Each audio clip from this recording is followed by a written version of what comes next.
আসসালামু আলাইকুম গাইস, সবাই কেমন আছেন? আলহামদুলিল্লাহ আমি ভালো আছি। আমি রান্না করতেছি পেঁয়াজ বাটা, জিরা বাটা, মশলা দিচ্ছি জিরা বাটা, কাঁচা লঙ্কা বাটা 1 চামচ, আদা বাটা 1 চামচ, তেজপাতা বেটা,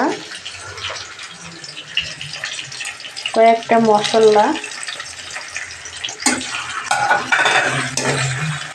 হলুদের গুঁড়ো 1 চামচ, মরিচের গুঁড়ো 1 চামচ, ধনিয়ার গুঁড়ো 1 চামচ, লবণ 1 চামচ। আমি সব উপকরণ অ্যাড করলাম। এখন 2 থেকে 3 মিনিট একটু নাড়াচাড়া করব গাইস। এখন মাংসটা দিব। মাংসটা দিয়ে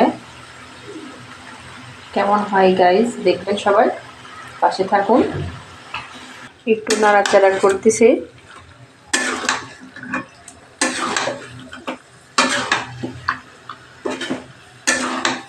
গাইস আগে দেখছি মা চাচিরা তরকারি মাংস রান্নার পরে জিরা গুঁড়া করে দিয়েছে, অনেক টেস্ট হয়েছে। জিরা গুঁড়াটা অনেক ভালো, তরকারির সুস্বাদ বাড়ায়। বন্ধুরা আমি এখন পোলোয়াটা রান্না করব, এই জন্য তেল দিচ্ছি কড়ার উপরে। পেঁয়াজ কুচিটা দিচ্ছি, পেঁয়াজ কুচিটা। বন্ধুরা আমি তোমাদের সঙ্গে সব কিছু শেয়ার করি, রান্না বান্না।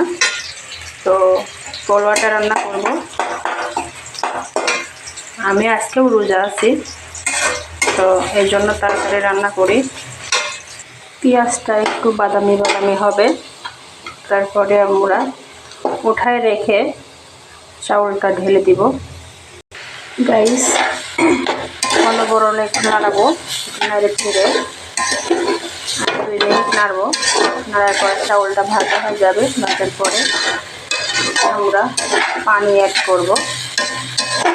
চাউল আসলে বেশিক্ষণ নাড়াচাড়া করলে, ভাজে নিলে ওটা ভালো হয়, খাইতে সুস্বাদ হয়। কিছু গরম পানি অ্যাড করব।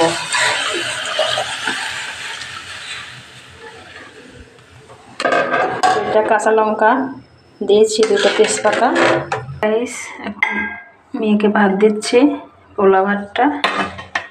তো ভাত খাবে। আসলে এটা অনেক লম্বা হয়ে গেছে ভিডিওটা। কিছু মাংস দিলাম অ্যাড করে। ও খাবেও, ক্ষুধা লাগছে, সকাল থেকেও খাই নাই, তো এখন খাবে।